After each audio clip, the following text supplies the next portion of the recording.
আমি তাকে ছাড়া বাঁচবো না, তাকে ছাড়া আমার জীবনটা অচল, সে আসলে আমার জীবন সফল, সে নাই আমার জীবনে কোনো মানে নাই, তাকে ছাড়া আমার জীবনটাই চলবে না। কিন্তু দেখেন, স্বার্থে জাস্ট সামান্য একটা আঘাত লাগলে সব ভালোবাসা নিমিষেই শেষ হয়ে যায়, ঠিক কিনা বলেন?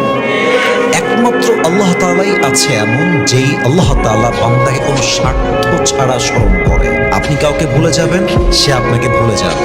আপনি কাউকে স্মরণ করবেন, সে আপনাকে স্মরণ করবে। আপনি কাউকে ভালোবাসবেন, সে আপনাকে ভালোবাসবে। আপনি কাউকে স্বার্থের জন্য স্মরণ করবেন, সেও আপনাকে স্বার্থের জন্য স্মরণ করবেন। কিন্তু একমাত্র আল্লাহ তাআলাই আছেন এমন, যিনি বান্দাকে নিঃস্বার্থ ভালোবাসেন, কোনো স্বার্থ ছাড়া ভালোবাসেন।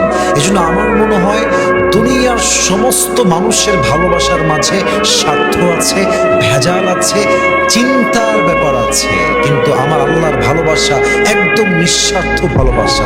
এমন বন্ধু, এমন ভালোবাসার রব মানুষ কখনো পৃথিবীতে কোথাও খুঁজে পাবে না, ঠিক কিনা বলেন? এজন্য অমুককে ভালোবাসি, তমুককে ছাড়া জীবন চলবে না, এই কথা ভুলে যান। আপনার সমস্ত ভালোবাসা পাবে এক সত্তা, বলেন সবাই, তিনি কে?